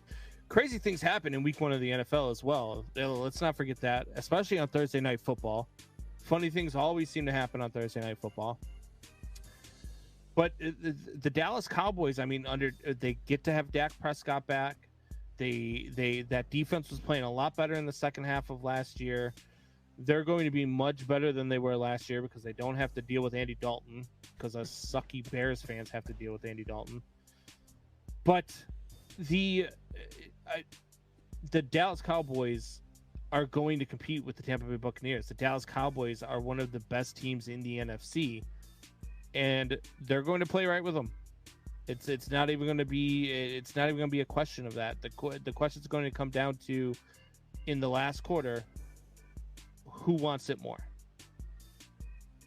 Yeah, so when the question gets asked, like, how can the Dallas Cowboys compete with the Tampa Bay Buccaneers, I said this last night, and that is make Tom Brady throw the ball down the field. Tom Brady has to, be looking to push the ball 12 to 20 yards down the field every time he steps back and passes the ball. The Dallas Cowboys have to take away that short to intermediate passing game. When, as you guys flash back to the show here about 10 minutes ago, I said every game that Leonard Fournette does not get 100 yards, they're going to lose that game. And I don't think Leonard Fournette will get 100 yards in this opening week game. I think the short passing game will be taken away by the Dallas Cowboys. I think Micah Parsons is going to step up and take away the slant routes 100%. But so Tom Brady is going to try to force the ball down the field, and that is how you beat the Tampa Bay Buccaneers. Make Tom Brady force interceptions down on the field. We saw it last year when the Tampa Bay Buccaneers went to Lambeau Field, and he had 3 interceptions in the first half. I do believe that's Did exactly they win that game. Just wondering. No, but the Dallas Cowboys won't let them score right before halftime, right? Kevin King, where is Wyatt when we need him? But yeah, so I could really anticipate the Dallas Cowboys defense getting 3 or 4 interceptions in this Week 1 game. So Combs, yeah. Go ahead. I don't disagree with you. That's the way to beat Tampa, is to force Tom Brady into situations and hope that he throws interceptions. But Tom Brady will find a way, and that's what I think is going to happen in this one. I think that it's going to come down to Dallas Cowboys are going to take the lead. The problem is they're going to leave too much time on the clock for Tom Brady. Yeah. And he's going to lead a game-winning drive downfield, and the Buccaneers are going to win a close one on a last-second drive by Tom Brady. Is Tom Brady the best quarterback the last 90 seconds of any game? Him and Aaron Rodgers. Yeah, I've never seen anything like these two. When there was a meme that I've seen go around. Where it's funny because it's the Cowboys fans, but there's a Green Bay Packer fan sitting amongst the Cowboys fans who are cheering, and there's a minute 34 left on the clock, and they had just scored the go-ahead touchdown, and the Packers fan has a picture of all the Cowboys fans cheering, and he's smiling in it. He said they're cheering with a minute 34 to go in the fourth quarter. It's cute. That's cute. So on the flip side of the coin, Combs, how can Tampa Bay win this game versus the Dallas Cowboys? Just like I said, Tom Brady. Tom Brady's going to show up and do what Tom Brady does. He is going to lead this team all season long. They're going to have ups, they're going to have downs, but they're going to have a lot more ups than downs. And this is going to be one of them. This is going to be one of those games where it's a hard-fought game. It's going to be a statement game for the Tampa Bay Buccaneers that, hey, we're back. We're ready to do this thing again. And, like I said, last second drive, Tom Brady's going to do his thing. Yeah. I think how, like I've been saying all show long, how they can win this game is they give Leonard Fournette the ball. They give him the ball over and over and over again, just like how the Cowboys can win this game, is give Zeke the ball over and over and over like again. So I do not want to see pass happy stuff. I want to see, hey, we are going to run the ball. We are going to milk the clock. And I think that's how every team is going to win this year in the NFL is a lot of runs. Like, I think that we are going to see a lot of running games this year in the NFL. The two-back system is going to take over. We are not going to see a 5,000-yard passer. We are not going to see a 40-touchdown guy. I think we're going to see a lot of runs this year, and I think that's how the Tampa Bay Buccaneers win this game. Yeah, that's interesting because we've got the other South Division, and we're going to talk about them in a little bit, but there's a team over there that likes to run the ball a lot, and I think that's actually going to be their downfall this year. Yeah. So, running the ball a lot can be good, but you really have to be able to rely on your run game, and you better have a really good two-back set in order to do that. Yeah, you are 100% correct on that. So, Combs, without further ado, who wins tomorrow night's game? The Dallas Cowboys or the Tampa Bay Buccaneers? I already spoiled that one. Tampa Bay Buccaneers. Tampa Bay Buccaneers win a close game. That one's going to be tight. And last second drive by Tom Brady. And I'll put a score on it. I'll put a score of, let's say, 31-27. 31-27 Tampa Bay Buccaneers. I like where your head is at, where the 31 points there, but that is going to come with the Dallas Cowboys. The Dallas Cowboys will score 31 points. Dak Prescott will have 3 touchdowns. Zeke will have a touchdown as like as well. And I don't think this is a close game, to be honest. I'm picking 31-21.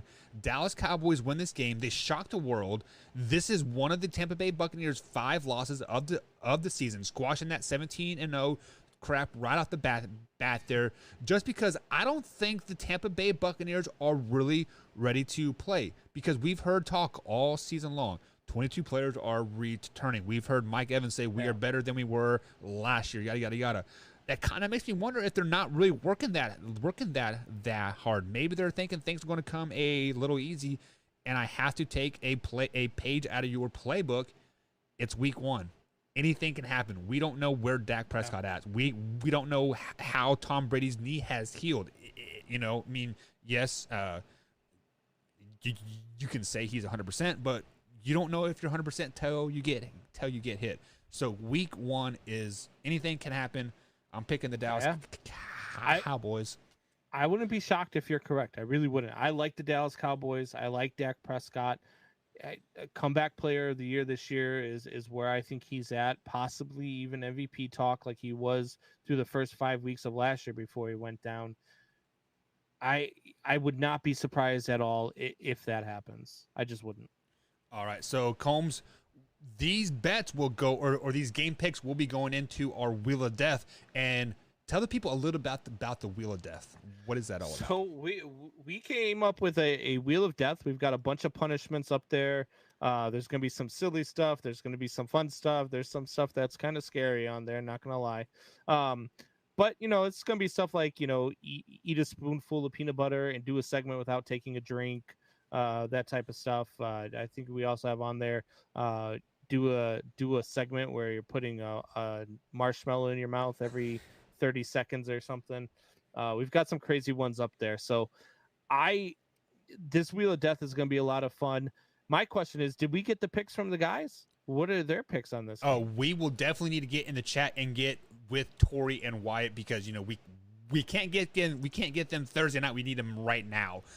So one of the Wheel of Death things was chug a bottle of syrup, and when I saw Wyatt chug it in like 15 seconds, like if I feel like if we don't do it under 30, we're all gonna be punked out. Like there is gonna be no doubt in my mind.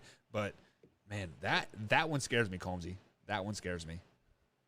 The chugging the bottle of syrup scares you? Yeah.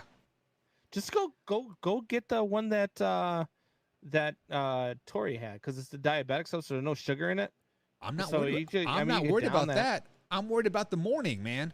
When I go down there and take my morning poop, like, is it going to be sticky? Like, is it going to be green? Like, I'm worried about that, Combs. I am Tori not said gonna he lie. just had really bad gas when he did it. Yeah, but he said it was the worst gas of his life. And I work in a cubicle, Combs. Like, I He can't be said he pulled a farting like dog that. fart. Yeah, he said he pulled a dog fart and woke himself up out of a dead sleep. So.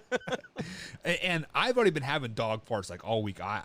Oh, God. I had sushi yesterday for like lunch. I had spicy tuna, which I love spicy tuna. Yeah. But man, I've been rotten Dude, all poor day. Cindy.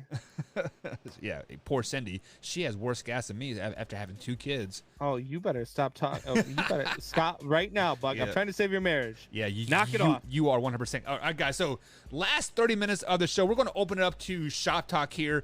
And if you guys got any questions, feel free to post them down in the chat box here. The phone lines are open, 812-406-8384. But Combs, the first question that I want to ask you, Drew said, who was the first player to have 1,000 yards rushing and passing in the same season? Who was the first player? Was that Michael Vick? That's what I would think so. But then I'm thinking, you know what? What about Randall Cunningham and those boys? Warren Moon. Yeah. Yeah. I would say Vic, but if not, it could have been the boy you like to trash on. It could have been Lamar. Lamar might have been the first player to ever do it. So is that passing yards as like a quarterback or receiving? I guess it would be called receiving yards. Yeah, so it's gotta be. 1,000 season. It has to be, because I think that's the reason why Lamar Jackson won the game or won the MVP, was because he was the first player ever to do the 1,000, right? Yeah. So Drew, I think I'm gonna go with Lamar Jackson. Combs, are you going with Lamar? I'm gonna stick with Michael Vick. Michael Vick, yeah. I can't remember if Michael Vick broke 1,000 yards, but I feel like it was somebody like Steve Young or I think Michael Vick ran for 1,000 yards in one game one time. yeah. Well, He it only used to make counted at guys 6 look yards, silly. but he did run 1,000, right? Doing his all jukes all like Exactly. all right. So Combs, do you want to go ahead and scroll through the chat there and see and make sure we have addressed all the comments tonight here? Yeah. Before we, So let's see here. What do we got? Usually when you do this, that means that somebody's in here saying something about me. I see Luke G says when the Lions and Bears play, we'll have to talk. That is a definite, because I have that as Justin Fields' first game as a starting quarterback for the Chicago Bears. So that is that's week 4. So Luke G, what's that? That'd be first week of October. We'll definitely have you on. And the Lions will be 0-3 at that point. Yeah. No, but so Drew actually clarified. He said who was the first player to have 1,000 yards receiving and 1,000 yards rushing. Oh, that he said passing at first. Yeah, he said passing. Okay, passing receiving at first. yards. Sorry. Has to rushing be CMC. and receiving. I'm gonna go Jamal Charles. You know what? I'm gonna go Jim Brown. Jim Brown. Yeah, I'm gonna say Jim Brown did it. Yeah, I'm gonna go Jamal Charles, because he was. Do you remember how good Jamal Charles was those couple years in the Chiefs? Bo Jackson would have been another one. Yeah, but Could have been he Bo. didn't play all 16 NFL games because he was still playing baseball the first 3 or 4 weeks of the season, I think. Yeah, but he still could have had 1,000. He was True. He's probably the most freakiest athlete I've ever seen in my entire life. Was Bo Jackson. 100%. All right, go ahead and jump in the chat there. Oh, sorry, You're all lost good. track here. Let's see what else we got.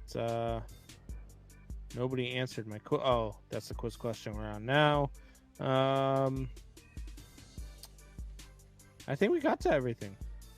So the answer Luke G for says Bears fans make me LOL so much. Combs, have you been on Luke G's show? I went on the one time. Okay. We talked about some stuff, and So it's good stuff. So the last time that Tori was on there, he wanted to have a Bears fan, a Lions fan, Packers fan, and a Vikings fan all on the same show. We know Wait, a the Vikings Vikings fan, have fans? Mike Reeves or True. or Benz. Luke G, we can make that happen. We like An NFC North team. Yeah. Yeah. We got our boy Mike Reeves from Twist Sports. This Week in Sports Talk, we have Combs as the Bear fans. We have Tori as a Packers fan, and then you are the Lions fans. Bada bing, bada boom. You have an NFC North show right there, Luke. We should do an NFC trash talk show. Yeah, I like that NFC North trash talk show. You guys can go live in the idea. NFC North trash talk group powered by Man Hour. So let's do it. Let's do it. Javier says Brady will be the first quarterback to take two different teams to the Super Bowl and win. Wow, I'm never betting against him. Brady's ready. He's Javier. Let's fast forward to 2021, buddy. he has already done that. Maybe he win multiple Super Bowls with two different teams. Yeah. Has that ever been done? I'm just surprised he didn't say he's going to be the first one to win one at home, because that's already happened too. Yeah. So, Combs, let's go ahead and end the show, buddy. I got an interview line up. Yeah, I got an interview. No, we can't do that, Combs. The people want to hear us talk. We have to talk the AFC South, Combs. We have to talk the AFC. Right. We have to talk the AFC South. We tricked you guys. Drew just had a heart attack. However, he was afraid we were ending. However, first, before we go into that, you have to talk about what Major League Baseball did and how they effed up their publicity again. I just don't get it. You have the Hall of Fame ceremony. You move it because you want more people to go to it, because you want more people to interact with the Hall of Fame ceremony. So you move it to a Wednesday afternoon in September. Not if you're going to move it to September, you've got the September 11th, 20th anniversary of September 11th. You've got the Yankees versus the Mets in New York. You've got Derek Jeter, the captain, getting inducted into the Hall of Fame. Why not have the ceremony in the morning? Have Jeter drive to New York, throw out the first pitch, have your September 11th memorial, the thing that you're going to do throughout the league, and make it a day. How do you miss the boat on this? Like, how is baseball so bad at this every single time? Like, I don't get it. The commissioner is the worst commissioner in all of sports. But baseball's been doing this for a long time. It's not just on him. It boggles my mind how bad baseball is at marketing itself. They just need to hire me to be the commissioner of Major League Baseball. A lot more fans would be happy. The game would be in a better place. Combs for commissioner. How about that? Hashtag Combs for commissioner moving forward here. When is what's his commissioner's name? It's Rod Manfred, right? Rob Manfred. Manfred. When is his contract up? I have no clue. Hopefully tomorrow. So let's say it's 2024. Combs for commissioner 2024. I will start the online petition right now. Man, I wish we had Luke G's numbers here, like on the live. He has like 1,000 people in his live. Man, we could start that hashtag trending right now, Combs. But you guys, do your best to make that trend right now, because this Combs for commissioner, Combsy, Combs for commissioner, 100%. hashtag beast. Luis Gonzalez needs to throw out the first pitch, or Luis Gonzalez. My bad. Is Luis Gonzalez going in the Hall of Fame too? I feel like he should be getting close. No, he's not going to go to the Hall of Fame. Oh. No way. He doesn't get in. All right. I wouldn't put him in. I don't know. All right. So, Combs, let's talk about the AFC South. We've talked about the NFC South, but let's talk about, many people are calling this the worst division in football, and that is the AFC South. So let's talk with the bust of the quarterback and Mr. Trevor Lawrence and the Jacksonville Jaguars themselves. Like, obviously, they traded off Garner Minshew because they didn't want any quarterback controversy whatsoever. So, Combs, how do you have the Jacksonville Jaguars doing this year? Is this a serious question right now? Yeah. I've got the Jacksonville Jaguars doing better than the Detroit Lions. I've got the Jacksonville Jaguars at 3-14. And the worst part about that for Jacksonville Jaguars fans, they started out the season 2-0. I've got them beating Houston and Denver in the first 2 weeks. But then, I mean, look, the schedule, they play Arizona, Cincy, Tennessee after that.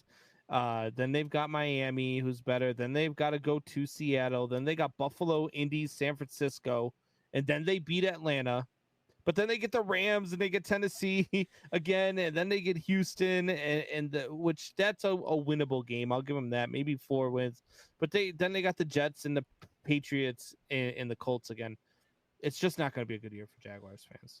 Yeah, it is going to be a good year for Jacksonville Jaguars fans because they will get another top pick in the NFL draft. So maybe they can put some talent like around Trevor Lawrence because Travis Etienne is need to out. put an offensive line around him. Yeah, exactly there. But Travis Etienne is out for the season, and the game that I have circled is a Week 9 game when the Buffalo Bills come down to Jacksonville and they play the Jaguars. I believe it's like a 1:00 game or so, but I think the Buffalo Bills will forget to show up that game. Stop. We were talking earlier how teams forget to show up, and I think that Week 9 game is the game. Trevor Lawrence finally plays somewhat competitively as a NFL quarterback, and they sneak out a win, like 16-14. You're right. Buffalo does forget to show up that game, and they still win by 3 touchdowns. Mitchell Trubisky will start that game, and they'll still win, right? No, yeah. But I do have the Jacksonville Jaguars going 5-12 this season. Actually, have them going 2-4 in the division, beating Houston and also beating the Indianapolis Colts. Yeah, I don't see that. I don't see it at all. Who's a player you're watching out for this year for the Jacksonville Jaguars? Trevor Lawrence, because I want to watch him be the bust that I said that he's going to be. I'm not big on Trevor Lawrence. I'm definitely not big on this coaching staff in Jacksonville. I'm not an Urban Meyer guy at all. I think he's probably the bigger bust out of the two, and he's going to be the reason why Trevor Lawrence does not fare very well. This team is not good. The organization is not good. Trevor Lawrence is in a bad situation. So the best thing that could have happened to Trevor Lawrence was the Jets getting the number 1 pick. As much as people were saying that would have been the worst thing, that would have been the best thing.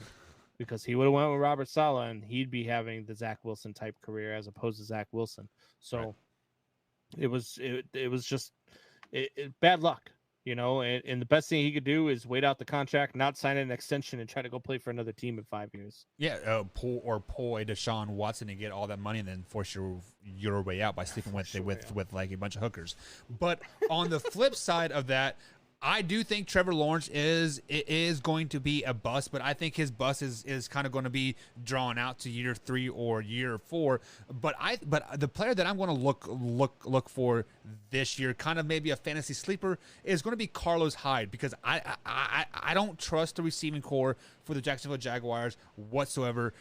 But I do trust them enough to kind of keep the running game kind of or the opposing defenses to keep the passing game, kind of in the back of their head. And I think that's when Carlos Hyde comes in and rumbles off a 10-yard run here, 15-yard run there. So I would anticipate him, having a few games of like 100 yards plus, and I could really see it moving forward. So with that being said there, Combs, I think my thing froze on me, so I'm not for sure what's going on. I'm for sure we're viewer in, but I think I'm in solo mode here for a while. So let's talk about possibly the second worst team in this division, and that is going to be the Houston Texans. Does that mean I get to go home? No, you're already home. You're home, Combs. So do you have any games circled for the Houston Texans? I do not.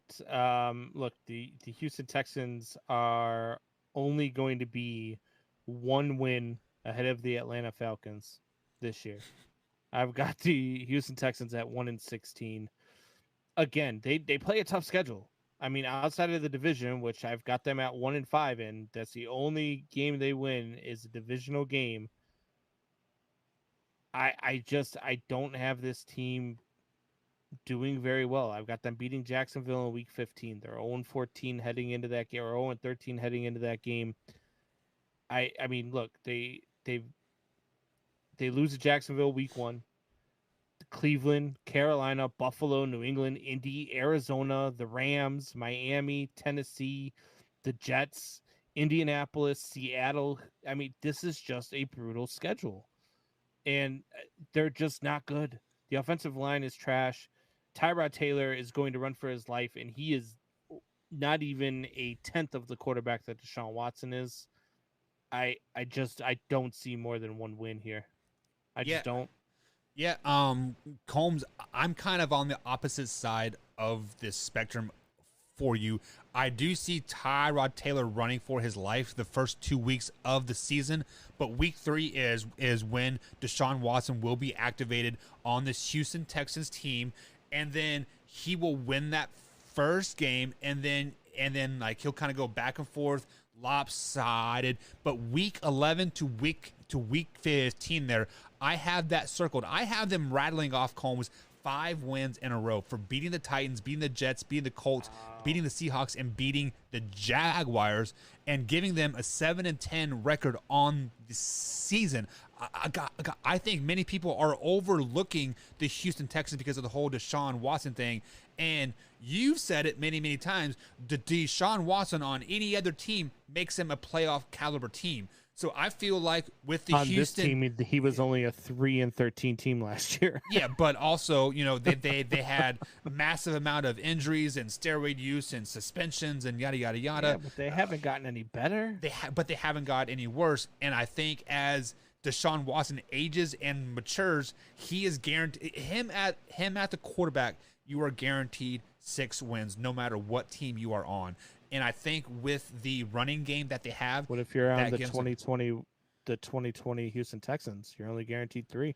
Well, if you take this year's Deshaun Watson and put him on the 2020 team, you'll still get six wins. Oh, so man.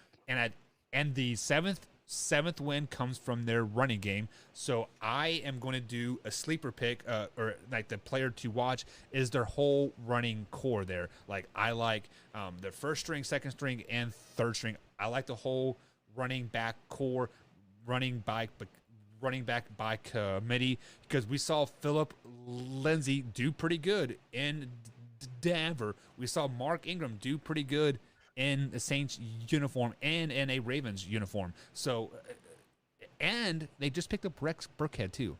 So I thought you were high on Tyrod Taylor. I didn't say I was high on Tyrod Taylor. That was all I'm Suit Boss trying to push my buttons. I'm pretty sure you said Tyrod Taylor was the best quarterback on the Houston Texans. I did not say that. I'm pretty sure you said that last week. I've said some pretty crazy shit, but I've never said that.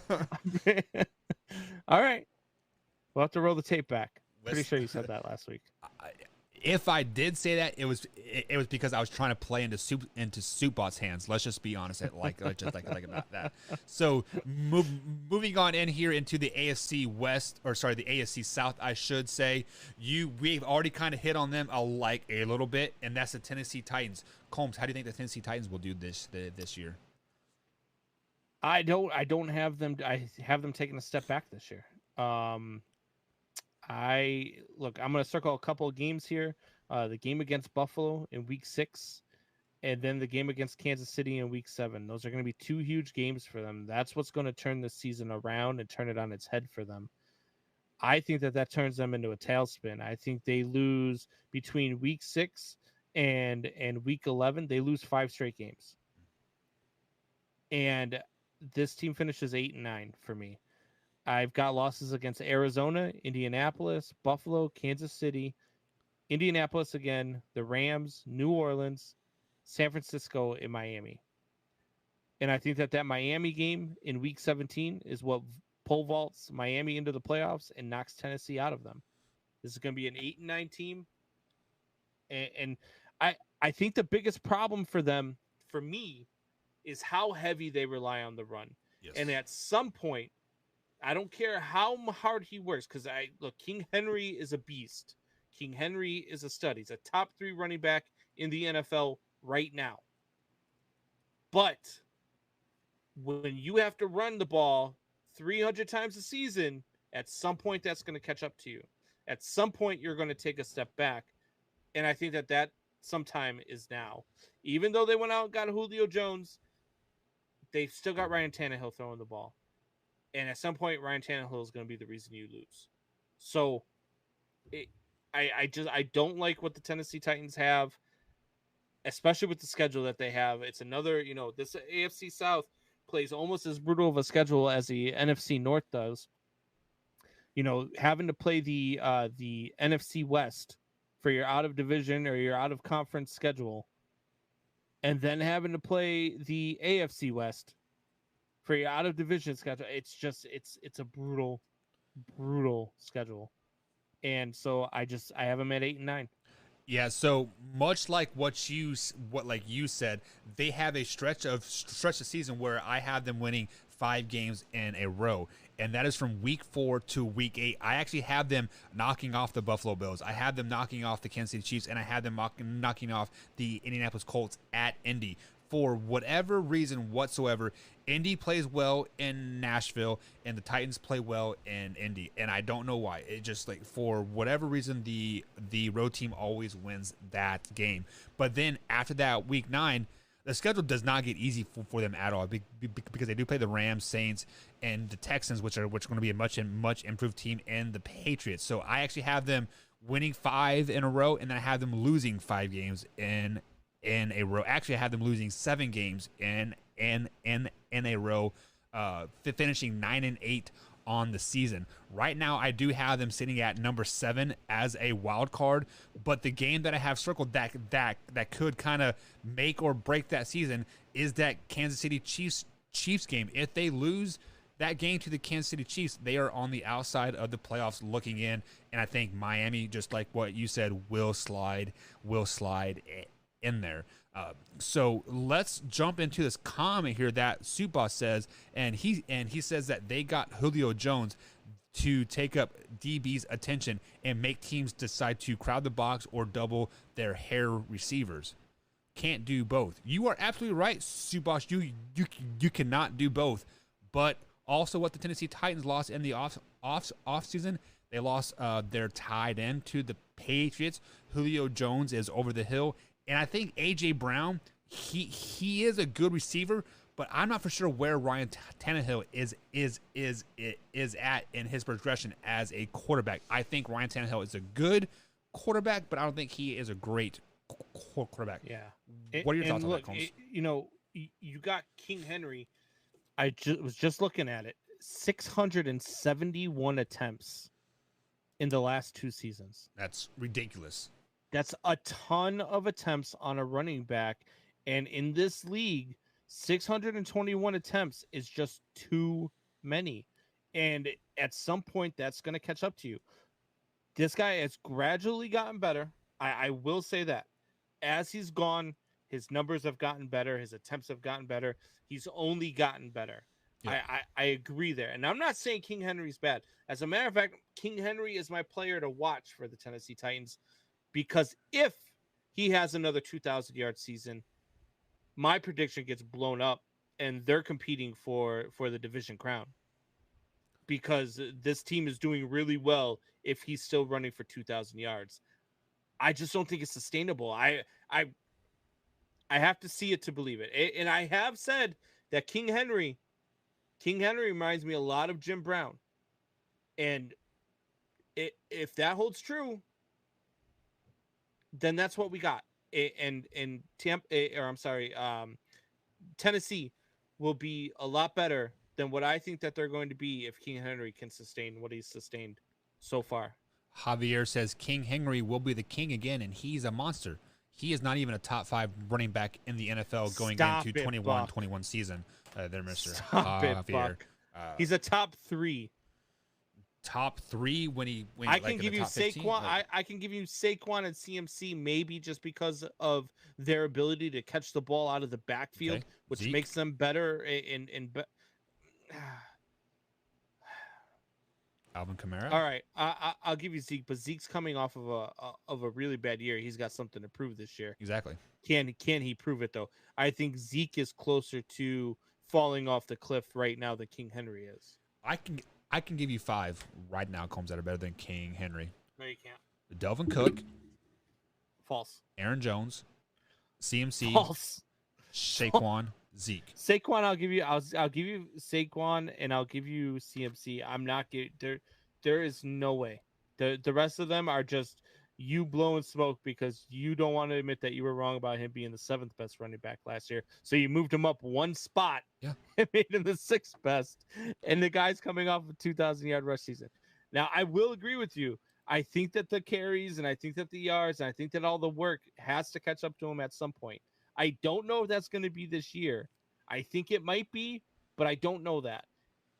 But heading into the season without having a game played yet, to not have him in the top 3, it's just look, my word of the week, that's asinine. Yeah, that's a 9, that's a 10, that's 11, that's 12. Speaking of top 10 rankings in the all of the NFL, the Indianapolis Colts did pick up a top 10 quarterback in the NFL, and last year, they had Phillip Rivers. This year, they got the top 10 quarterback in Carson Wentz. So, Combs, how do you see the Indianapolis Colts season faring out for them? He's not a top 10 quarterback, but I see the Colts doing very well. I like the offensive line. I like what they've got at quarterback. I like the depth that they have at quarterback. I think that the Indianapolis Colts are going to fare well. I've got a couple of games circled on the schedule, including Week 5 against the Baltimore Ravens, which I have the Colts winning that game. And then if you look again at Week 12 against the Tampa Bay Buccaneers, I have the Bucs winning that game, but I think it's a close one. I think it gives Indy the confidence to know that they are among the elite teams in the AFC. And so I have the Indianapolis Colts finishing at 11-6 and winning the AFC South. And that's exactly where I have the Indianapolis Colts as well, 11-6. They do win the NFC South, but their division record is 3-3. So one game that I have 6-0 in the division, sweeping the division. Wow, that is very tough. So, but I could definitely see it happening, but I'm not going to go out on a limb and say it quite yet. But the game that I have circled is a game that many people probably won't have circled as much CTV because the San Francisco 49ers were down so much last year. But it is that Week 7 game when the Indianapolis Colts travel to San Francisco, which they're coming off a bye week, and they play San Francisco. There, for whatever reason, San Francisco is a hard place to play. Teams forget to show up. Is it the long flight there? Is it the time change? Is it the heat? I don't know. But this is kind of like a turning point for the Indianapolis Colts season. I had them starting off 5-1, and then I actually had them losing to the San Francisco 49ers. I think if they beat the San Francisco 49ers, we are looking at a 13-14 win team. But since I had them losing, that is why I actually had them going out and being 11-6 this season. Any players to watch out for, Combs? For me, this one's got to be Carson Wentz. Carson Wentz needs to return at least, if not to MVP form like he was in 2018. Yep. But he needs to be at least close to that. So he'd be my player to watch out for. Also, Michael Pittman would be another one to watch out for. I do like Michael Pittman a lot, but I'm going to go with the tight end there, and the name slipping in my mind right now. What is his name? Is the Jack Doyle. Oh, not Goddard. So they kind of do a tight end by committee with the Cox and him. But I think Jack Doyle, not Zach Doyle. Jack Doyle has to have a breakout season for Carson Wentz to kind of be that dumped down type of guy. So so before we head out, Soup Boss says Carson Wentz doesn't play 9 games this season. I mean, look, you're not going out on a limb there, Soup. I mean, the guy hasn't played a full season in his entire career. Since his rookie year, I don't believe. So that would not surprise me. I do like the Indianapolis guy. I like Jacob Eason. I really do. And so I think that if Jacob Eason has to take over, I think you could see I don't want to say the same thing that we saw in the Chargers organization last year. I don't want to say he's going to be that good, but I bet you any money that I would still have them winning this division, and they'd still win at least 9 to 10 games. The positive thing about the Indianapolis Colts and Carson Wentz, if Carson Wentz does go down, the Indianapolis Colts have such a strong team on the defensive side of the ball. They have the offensive line. They have the running game. They have the receiving core with like T.Y. Hilton and Pittman Jr., and they can almost plug and play any quarterback, and they're going to be a 9-win team no matter what. If Carson Wentz goes down early, watch out for them to make a trade to go either get Deshaun Watson or, and hear me out here, they could go to Chicago and get a guy who won a Super Bowl with the coaching staff in Indianapolis, and they could come and get their boy Nick Foles. Who do you think would be a better value? Because obviously Deshaun Watson is going to warrant 3 first-round picks and a couple second-round picks. Nick Foles is probably going to warrant like a 5th-round pick, maybe a 6th-round pick. Who is the best bang for Deshaun Watson? Because you're the Super Bowl. You become just as good, if not better, than the Buffalo Bills with Deshaun Watson on the Indianapolis Colts. Are they Super Bowl caliber with Deshaun Watson? Yes. All right. You guys heard it here first. Deshaun Watson to Indianapolis Colts, and they're Super Bowl champions per Brandon Beastie Combs. Combs. That's not what I said. That's kind of what you said in a roundabout way. Read between the lines. But Combsy, send us out, big guy. Man Hour Nation, rise up.